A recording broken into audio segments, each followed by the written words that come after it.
행안위에 부산청장이 나왔는데요. 우철문 부산경찰청장이 이재명 이 대표 이 살인 미수범 이 습격을 했던 이 남성에 대한 신상 비공개에 대해서 범죄 중대성이 미흡하다는 판단을 했던 것 같다. 이렇게 얘기를 했습니다. 신상정보공개위원회 판단이 있었는데 수단의 잔인성과 범죄의 중대성이 미흡하다. 이런 판단이 있다고 얘기를 한 겁니다. 이게 뭐 조금 전에 들어온 뉴스긴 한데 어떻게 좀 보고 계십니까? 야당의 네. 대표입니다. 제1야당의 그것도 가장 다수 야당의 대표예요. 야당의 대표는 국가 서열상으로도 뭐 7인가 한 자릿수 안에 들어있고, 네, 7, 8위 정도 되는 걸로 알고 있습니다. 그리고 국정의 파트너고, 네. 이렇게 보이는 거예요. 저는 이승만 대통령 때 김구가 암살됐잖아요. 네. 백범 김구가 암살됐는데 안두희에 의해서 암살됐는데 안두희의 배후에 대해서 아직도 모릅니다. 근데 그 암살로 이득을 얻은 사람들이 누군가? 를 가지고, 왜냐하면 범죄에는 항상 동기가 있기 때문에. 네. 잘 아실 겁니다, 우리 검사님들. 범죄에는 범죄 동기가 있다. 그래서 이 안두희의 이 암살로 인해서 그때 그 시기에 정치적 이익을 얻은 사람들이 누군가? 이것들이 있잖아요. 네. 저는 살인미수가 아니라 이건 암살미수라고 생각을 해요. 암살미수. 그것도 네. 그 직전 대통령 선거에서 24만 7,707표. 0.73% 예. 차이. 그밖에 차이 안 난 정적에 대해서 정적이잖아요. 0.73%밖에 차이 안 난 그 정적을 제거됐을 때 누구에게 가장 좋은가? 그것이 그냥 일반적인 사건인가? 네. 네? 그것도 실은 연습하고 있는 CCTV까지 다 나오고, 그러니까요. 그러고 있고, 그 사람의 과거 행적이라든지 과거 당이라든지 이런 것들이 보도된 것들을 보면은 어느 쪽에 속해 있는지가 다 나오는데, 그러면은 뿐만 아니라 그보다 변명문이 있잖아요. 왜 범죄를 저지르는지에 대해서 자기가 이유를 쓴 게 있는데 왜 그거 저는 정말 알고 싶습니다. 네. 예? 기자들한테 참고하라고까지 얘기를 했는데 예. 공개가 안 되고 있습니다. 그거 알고 싶습니다. 그것도 내용 얘기하지 않으면서 야, 이 사안을 목을 이 기 때문에 네. 이 심장에서 올라가는 동맥이 잘렸으면 병고가 일어났습니다. 예. 근데 심장으로 내려오는 정맥이기 때문에 그래도 이거 병고가 안 난 건데, 이 사안을 두고 범죄의 잔인성이 없고, 그리고 그 최대의 정적인데 네. 범죄의 중대성이 없다라고 말하는 그 머릿속에는 뭐가 있을까? 하하. 이거는 진짜 그들의 시각이 그대로 보여지는 겁니다. 그 부산청장이 제일 처음부터 그랬을까? 아니면은 네. 그 지휘 라인에서부터 그렇게 심어진 내용일까?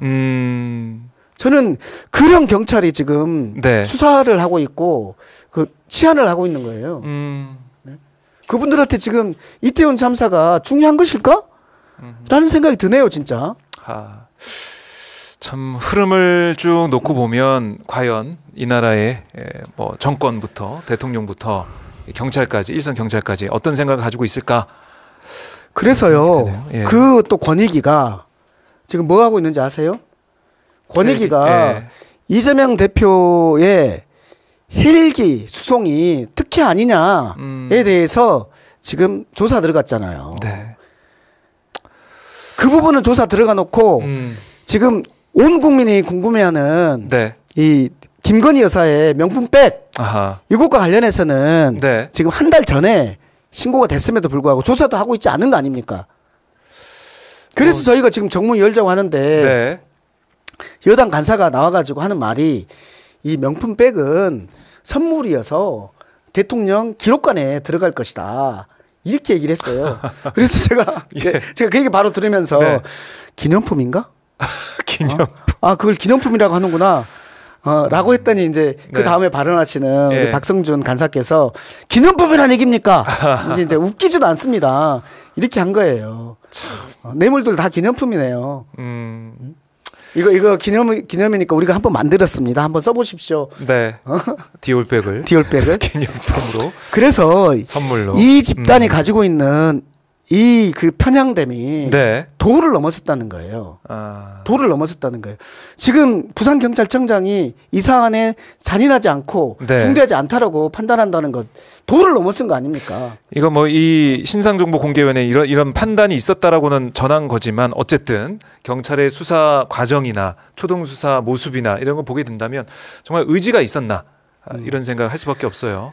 피의 사실 공표와 관련해서 경찰이 계속 피의 사실 공표하면 안 되니까 하면서 이 범죄자, 네. 이 암살 미수범의 그 신상이라든지 또는 이 범죄 동기라든지 이런 것들을 안 밝히고 있는 거잖아요. 그렇죠. 야, 진짜 피의 사실 공표에 대해서 항상 부딪히는 것이 알 권리하고 부딪히는 거 아닙니까? 그렇죠. 네. 미국과 같은 경우는 어느 정도냐면 피의 사실 공표와 관련해서 피의 사실이 공표되면 법원에서 무죄 판결을 내려버립니다. 왜냐하면 피의 사실 공표라는 것은 예. 수사기관에서 조사하는 내용은 이 피의자의 변호인에 의해서 반박되지 않은 내용, 즉 수사기관의 일방적인 내용이고 그것이 일방적으로 피의 사실 공표됐을 때에는 네. 선입관을 준다는 거예요. 그랬을 때에는 법원에서 무죄 판결을 내려요. 거기에서는 미리 하지 말고 네. 판결, 그 법원에서 재판 중에서 네. 공개해라. 재판 중에서 나온 거에 대해서 공개하는 거에 대해서는 검사가 주장하고 거기에 대해서 변호인이 반박하고 그렇죠. 이렇게 해서 서로 공방이 있는 것들은 일방적인 주장이 아니기 때문에 네. 이거는 공개해도 된다. 그러면 그 전에 수사기관의 일방적인 공개는 피의사실 공표다. 그래서 수사기관은 그것은 죄다라고 피의사실 공표죄가 있는 거예요. 얼마나 우리 수사기관은 피의사실 공표를 많이 합니까? 이성균 사망한 예. 거 이것도 피의사실을 완전히 공표해가지고 이렇게 된 거 아닙니까? 그리고 송영길 네. 그리고 우리 이재명 대표와 관련해서는 낱낱이 하고 있는 거 아닙니까? 보도가 뭐 김혜경 여사 낱낱이 하고 있는 거 아닙니까? 네. 그 피의 사실을 그렇게 생방송 도중에 국회에서 법무부 장관이 하면서 네. 지금 이 야당 당대표에 대해서 암살 미수범에 대해서는 피의사실 공표 운운하면서 그러니까요. 방어해주고 있는 거예요. 거기에 급기야는 부산경찰청장이 네. 이 범죄의 잔인성과 범죄의 중대성이 없어서 안 하고 있다.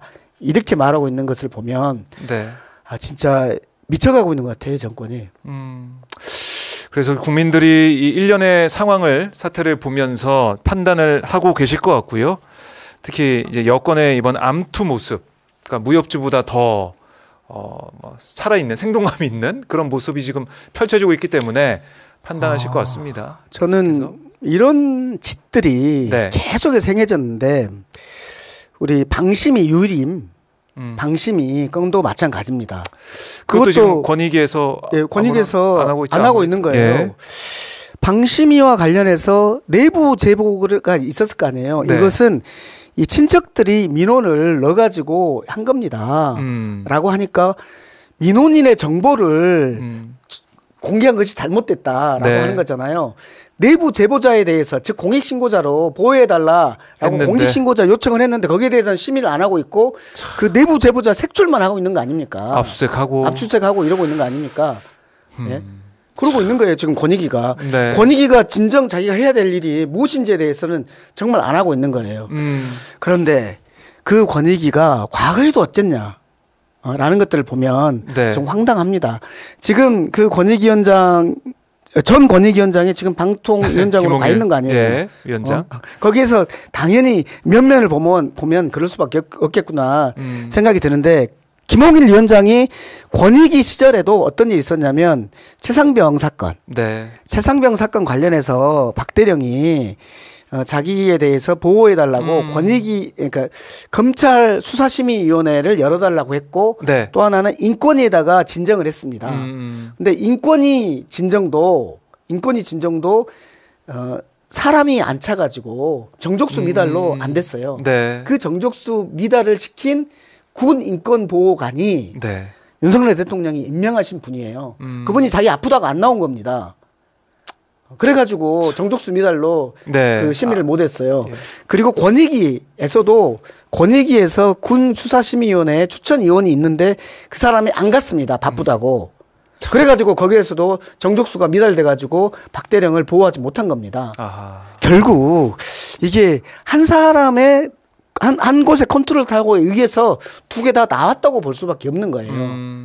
저는 지금 이것이 대통령실에서 컨트롤 타워를 가지고 다 하고 있는 거라고 보여요. 네. 지금 부산청장이 말하는 것도 컨트롤 타워에서 하고 있는 거고 수사기관에서 이것을 피의 사실을 공표하면 안 됩니다라고 하면서 공표하지 않는 것도 수사기관 입장이 아니라 대통령실에서 하고 있는 것으로 보이고 네. 지금 권익위에서 하고 있는 것들도 다 대통령실의 컨트롤 타워에 의해서 되고 있다라고 보이는 거예요. 그리고 그 대통령실의 컨트롤 타워에 의해서 이번에 한동훈 에게도 가가지고 사퇴해라라고 요구를 하고 이런 것으로 보입니다.